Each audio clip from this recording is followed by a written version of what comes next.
You guys want to see one of the biggest reptile breeding facilities in Canada? Let's go check it out.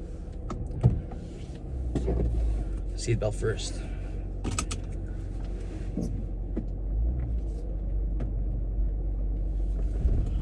What's up everybody and welcome back to another video. Today, as you can see, we're in a breeding facility, and not just any breeding facility, one of the largest breeding facilities here in Canada. NBK Reptiles. So this here is Brian, the B in NBK Reptiles, and he's going to give us a tour, and he's going to let me take over and kind of run around and do whatever I want here. Yeah, so guys, number one, definitely really appreciate you coming here. I appreciate you having me. It's very important for me to share all of my passion and my knowledge, and I always tell everybody I'm like an open book. Yes. So I felt that I gave you the tour already, and I felt that it's only appropriate if I let you take over and showcase my whole facility. I love to that. Your whole community as well. I love that. And from that point on, it's going to give a different take of what caught your eye and everything as it. My favorite animals here. Yes. Yeah. And I'm hoping that we can get some juicy content. Definitely. I think we will. And I will say, guys, we've been here for a couple of hours. I've already taken the full tour, as you said, and I have been like a 5-year-old running around from room to room. I'm like, this is a beautiful facility, an incredible place, and thank you very much for having me, showing the tour. I appreciate it. And 5-year-old passion is real passion. It's the real passion, absolutely. As you said earlier today. 100%, yeah. We're gonna cut, we'll do the whole intro thing, and we will see you in room number 1. Let's go.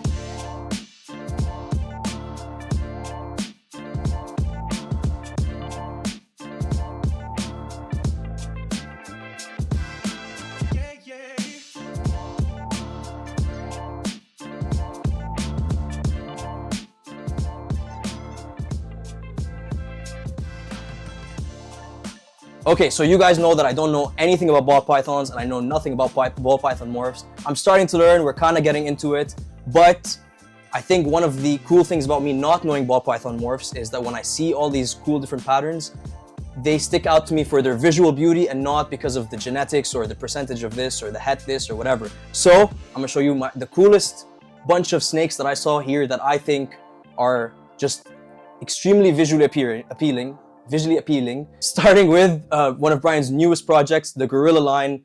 I love my dark animals. This may be a reoccurring theme in this video, but I love my dark animals. So this is probably my favorite ball python in this room.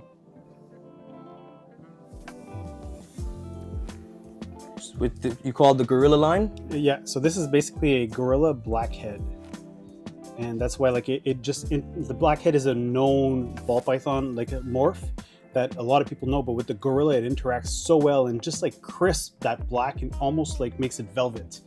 And it's just stunning. And we can't wait to see like what we're able to produce more and more with it. I mean, it looks so good, so dark and so clean. So clean, that's exactly it, so clean. And there's almost like an iridescence on it as well.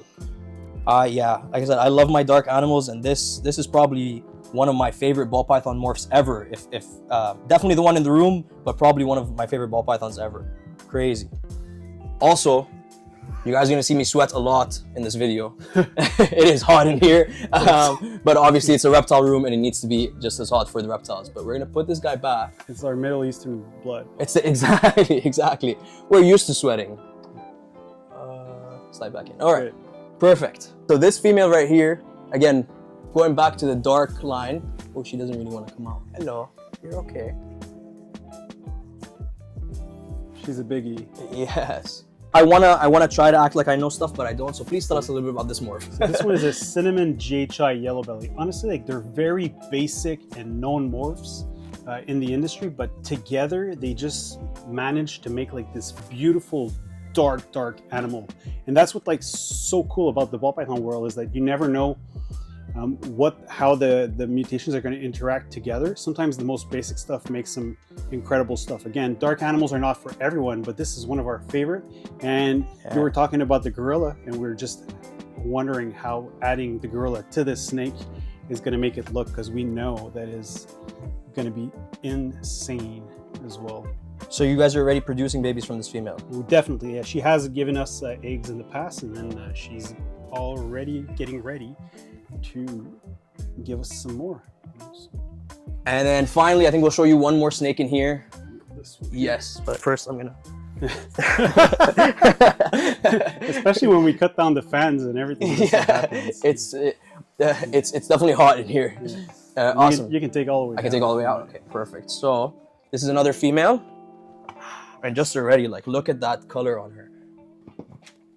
So I did say I like my dark animals, and I'm cheating a little bit by showing you a very light color animals, but I think the beauty of this is the contrast, like the lining on her with the white. So what is this one? So this is just a spider calico, but it's a very high expression spider calico, and indeed, it is my favorite snake in this whole collection. Crazy. It's almost like the pattern starts on top and then slowly fades out into the white. Like it's such a beautiful snake. And there's always like a funny story about this snake, and that's what makes it like so cool about not just like the morph or the mutation, but it's really about the individual more than anything. So it was a friend of mine, his name is Dan Iramovich from Big D Exotics, and he produced that snake about like 10 years ago. And when he first made it, I wanted to buy it, but he didn't want to. He said he wanted to keep it. And I said, you know what? I said, everything's got a price, so give me a price. I offered him 3 times the value of it, and he sold it. And today, till this day, he still regrets it. Now he wants her back. Yeah, definitely. Awesome. Whoop. So we'll put her back, and then we'll head to the next room and go check out some really cool. Whoop. Hold on. First, let me put her back before I finish talking. This is like a shoulder workout. It really is. This is not easy. All right, there we go. Awesome. Oop, she's out too. Okay, go back inside. Perfect. Awesome.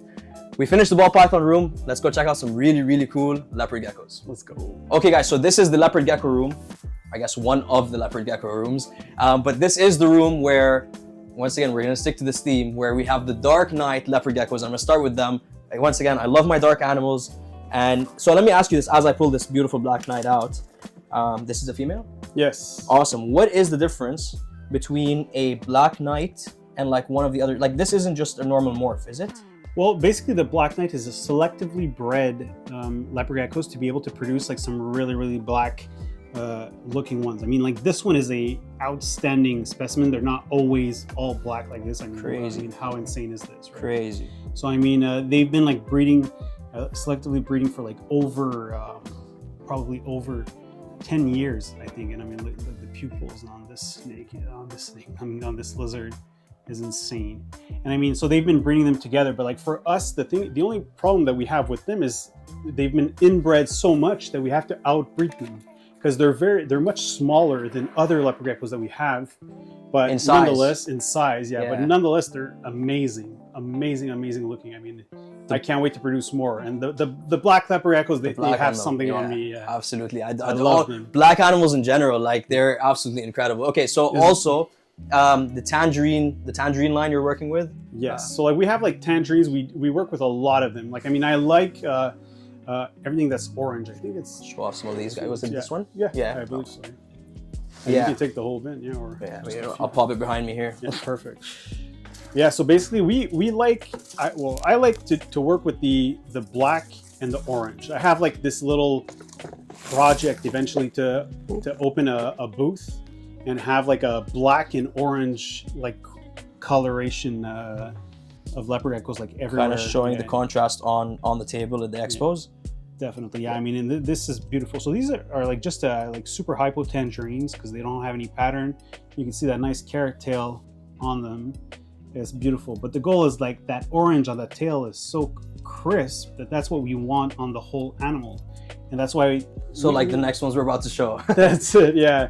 So like there's some like mandarins or like there's some breeders out there that do outstanding color morphs on leopard geckos, but we've always bred for like, that's it. For like the high oranges? Yeah, we bred for the high orange, but we bred mainly for distribution level. There are these guys? Yeah. I mean, like right there, as soon as you open it up, you see that beautiful orange on it. Wow. Yeah. So you're working to kind of get the whole body be that like that orange, that bright orange. Mm-hmm. Yeah. What a beautiful animal. This one has a regrown tail as well. Kind of looks like a bit pink on the tail. Yeah. Is that normal? Yeah, it is. I mean, not normal. Is that a morph that you breed for? Sorry. No, not necessarily. Okay. It's just that when they regrown the tail after they've lost it for whichever reason. Usually it's from battles with a male or something. Usually, like when they regrow, you never really know how they're going to grow back. How they're going to grow back? Yeah. This is another one. I think this is this the male? I don't know, but the orange on this one is even nicer than the other one, the first one. One of the things that I love about the leopard geckos, so like my son that is 9 years old, he came one day and then he picked one up and he was like, oh, you know what, I want to name it. And I was like, how you want to name it? You know, like from a fruit, usually like the first name comes out. He says, no, he says Goosebumps. Goosebumps. All those spots. Right? I didn't think of it. You're right. I would have named this like Tangerine or like even the names of the name, Orange or something. But yeah, Goosebumps is a good one. Yeah. And you can really see those spots, and that's what makes them so beautiful. That's hilarious. So then, do you have Goosebump 1 and 2, Goosebump 3 and 4? I think it's more like Goosebumps 101, 102. 102. Yeah. Awesome. Well, let me ask you this final question before we head out of the leopard gecko room and go hit the next room. Yeah. How many eggs roughly are you collecting from this room like every year? Yeah. So we collect probably around 1,000 eggs. Wow. Now, from that point on, back in the days, the same amount of animals we used to collect about probably close to 3,000 eggs, but because of the inbreeding and the mutation, and especially like the black knights, we've realized that we've only collect maybe like most of our females, they give us only 1 egg instead of 2 eggs per clutch, yeah. Which is pretty impressive. So we produce a little bit less, but better quality at the same quality time. Animals, absolutely. Yeah, that's what it's all about, right? More Definitely. Quality, better quality, and beautiful animals for everyone. 100%. Awesome. So leopard gecko is complete. Yeah. Let's go check out another snake room. Yeah, let's go. Awesome, guys. So we are now in the colubrid room, and actually the reason I chose to do this room next is because we needed a break from the heat, and these snakes are currently in brumation, so it's a little bit cooler in here, and we can calm down and stop sweating. But anyway, I'm rambling enough. Let's show you some really cool colubrids. Awesome. So I'm also not going to mess with them since they are in brumation, but I'll just pull them out and show you them. These are, I don't know why they call them palmetto. I assume it's from the area they're from, but the patterning on these snakes always reminds me of like confetti or birthday cake. I would agree to that. Like they also say that the anery palmetto is like a Dalmatian. A Dalmatian? Okay, that makes sense. Yeah, beautiful snake. So that's and then you also have, so you work a lot with scaleless corns. Yep. This one right here, fascinating. I don't even know what did you call it? Anery, motley. Yeah. So it's a scaleless anery motley. And what really got me going into scaleless corns was really the fact that you realize that if you remove the scales, the pattern on the skin is different. Like on some of them, is different than what it would look with scales. So it's like a whole new world under there. Yeah, it's awesome. Yeah, I definitely see that, and the way the patterning kind of speckles on them looks different. Awesome. So yeah, so all of these snakes are really cool. But there's one in the other room that like absolutely blew my mind. I haven't seen anything like it yet, so let's go check that one out. It's like a maze here. Yeah, it's a really cool facility too, by the way, guys. Awesome. So I think it was this one right here. You have a better look inside this way. What a snake! What a snake! So this is a albino splotched Sinaloan milk snake, and they're really cool. So they're 2 genes, the albino and the splotch, which the splotch is relatively new in the milk snake world. I like that tail. The tail, yeah, it's like a frosted tip on the tail, and the yellow on it, and what an incredible looking snake, for real. What did you call the morph, sorry? So it's an albino splotched. Albino splotched. I said Sinaloan, but it's Nelson milk snake. No, okay. Yeah. Very similar. So I'm not going to get into colubrids, but if I ever do, this would be it. Not even a black pine? No, well, so that's so to continue our theme of really dark black animals, it probably actually would be the black pine, because I really do love the darkness on animals. But yeah, this black pine female right here, female? I think you said it was a female? Yeah. What a beautiful animal. I think what I really like about these is the way the scales almost look like they overlap. Like it's like almost like a plate of armor on the snakes. They're really cool. I like their face and their attitude. And you can already see the tail. That's so cool. It's not hissing yet, but it would. Crazy. So it's actually going like a rattle. Yeah, definitely. And then also like, but they're like they're used a lot for movies, but they're really like the actor of snakes, because they'll hiss and puff, but they won't really bite. They'll like headbutt. Oh, here we go. There it is. So let's. She's like, get out of my space. And really, it's not about like, oh, I'm gonna strike you. It's just a warning. It's just like, hey, get out of my face. And the bigger they get, the bigger the huff and the puff that it gets. It just builds the lungs. They must have like huge lungs. Do they do the rattlesnake tail shake as babies too? Yeah, They do well. Wow. when an adult pine like huffs in the room, like you almost feel it vibrate. You feel it? Yeah. It's crazy. Even just having my hand on this tub and the tail going, you can feel the vibration in the tub. Crazy. But anyway, beautiful animal. I take back what I said. That is gorgeous, but this is definitely my favorite colubrid.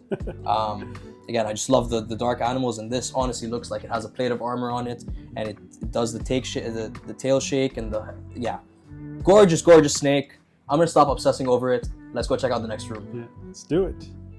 Crazy.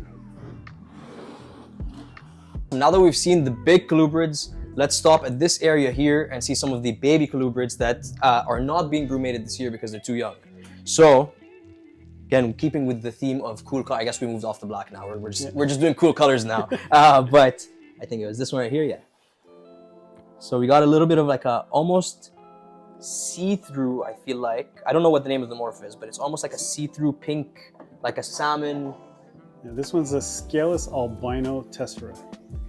It's like the same color as my hand. It's crazy. Yeah, baby snakes are baby colubrids. They move around a lot. Oh yeah, that's nice. I was also just telling Brian, I wish they stayed this size. How cute would it be if we could keep all our snakes this small? If you lose them, you'd really lose them. Yeah, I guess. But then you'd never have like spiders and all these things roaming around the house. You'll never have a mouse problem for sure. Okay, and then we also showed you an adult palmetto, the one that I said looked like confetti or birthday cake. Here's what a baby looks like.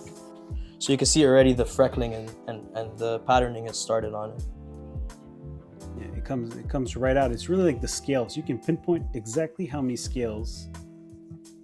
Oh, each individual scale is colored. Yes. Fascinating. You can see like this one being a normal, you can see like some scales are gray, some scales are red, some are more orange. So cool. It's really amazing. So cool. All right, so now we've done the ball pythons, we've done the colubrids, we've done the leopard geckos, and I saved my favorites for last. Hold on, let me put the snake away without losing it. Oh, it also does the little tail thing. Do all colubrids do it? Yeah, like it's a little way of defending themselves, you know, scare you off. Scaring you off.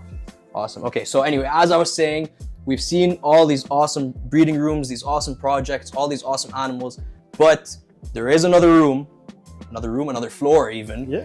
And some of my favorite species are up there, so let's go check them out. Let's do it. It's through the maze. Yeah.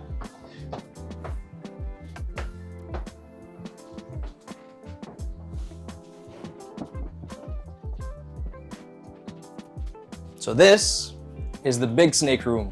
Again, keeping with the theme of darker black animals, beautiful IMG boa. What a crazy looking snake. Is this big enough? Yeah, you should be good. Yeah. So what a crazy looking snake. You guys have all seen what regular BCIs look like. This is the IMG morph, which I guess I'll let Brian explain a little bit more about, but look at the iridescence on it before we do that. Like, what a crazy looking snake. Yeah, so the IMG actually stands for increased melanin gene. Okay, awesome. So it's the melanistic that is just increased, meaning that it just like goes almost all black to even like the pupils. Like the snake just gets darker and darker as it ages. Okay. To becoming like almost fully black as an adult. So some of this patterning on it will even fade away over time. Definitely. Yeah. I have nothing else to say other than what a beautiful snake, honestly. So like the beauty is that, the fun thing is that up here, which we basically consider this like the giant snake floor, we used to keep African rock pythons, Burmese pythons, reticulated pythons, bloods, amethystines, scrubs, like so many awesome, huge snakes. But with all the rules and regulations that were coming up, it was just like harder for us to just make it worth it for us to like breed, because like there's less and less people. So we decided like as years went by, like probably we hadn't been breeding them for over 10 years. Like most of them ended up passing away like from old age. And then when it was basically it, we just renovated everything and then considered just concentrating on those boas and carpets. That makes sense. Which are awesome. Makes sense. Which, I mean, are two of the coolest snake species anyway, so awesome. So we'll put this guy back, or this girl? Yeah, this guy. This guy, awesome. So we'll put this guy back, let him keep growing up so he can make some more beautiful babies one day. And yeah, let's check out the in my opinion, the coolest snake of all time, the carpet pythons. These are the carpet pythons, or one of the pair of carpet pythons they have here. This is the male, and what did you say this was? So this is a super zebra granite male. He has a bit of an attitude, so we're not going to bother him. But I mean, look at this. This is awesome. What a beautiful snake! What a beautiful color on him. He almost looks like, I want to say, like an olive python or something. Yeah, like the color. Definitely the colors, like mac plots or olives. Yeah. So again, I really do like the darker stuff, but sometimes the lighter colors, the oranges, the whites are just so striking that you can't not also love them. She's in shed right now also, so her color is not even fully crisp. And so you've paired her up this year, and fingers crossed you will get some babies from her. Yes, and then our goal this year is basically to produce some zebra or some super zebras that'll be double het albino and granite. And I really do think that over time, carpet pythons are going to get more and more popular. They're such a beautiful snake, and I think more and more people need to be working with them anyway. So hopefully some really nice babies come out of this, and we can all enjoy more carpet pythons together. We'll have to make another video about it. Just carpet python based. Yeah, I love it. I love it. We're gonna wrap it up on this really cool surprise. So what do you think we got here, guys? Write down in the comments below. What is it? Can I just keep going? Yeah. Awesome. He's hiding it. We're not seeing it right now.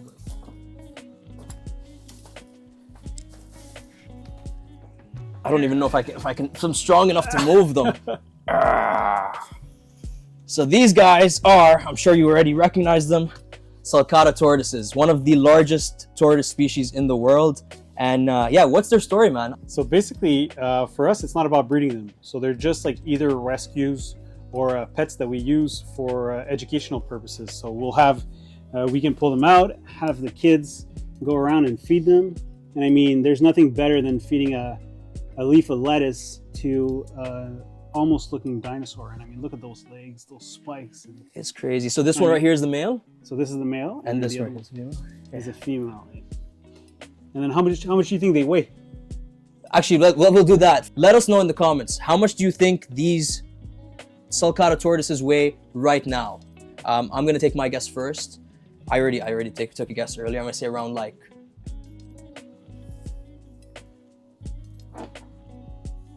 there's probably about 100 pounds in there. So am I so off? Probably. Yeah. Probably. I'd say probably a bit less. Awesome, guys. So we're gonna wrap up this video here. First of all, Brian, thank you very much for giving me this tour. Thank you for teaching us about all these cool animals. So many cool animals, so many cool breeding projects. Stay with us for the final cut tortoises. Anyway, if you guys want to see more awesome content from NBK, make sure you let us know in the comments. I'll come back. We are planning some awesome collaborations together, which also means that you need to give NBK Reptiles a follow, a subscribe. Hey. Subscribe to NBK Reptiles on YouTube. Give them a follow on Instagram. Do all the things. Reach out to Brian. What an awesome human being. We're here one more time. Thank you very much for having me here, man. Definitely my pleasure. I mean, I love sharing my passion with everybody.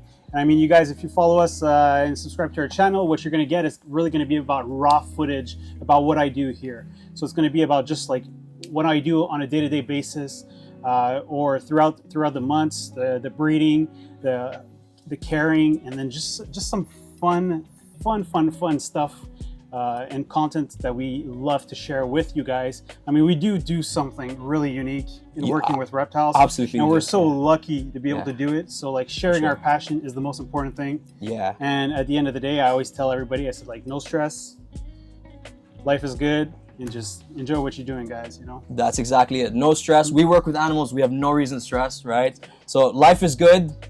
One more time, no stress. And we will see you guys on the next one.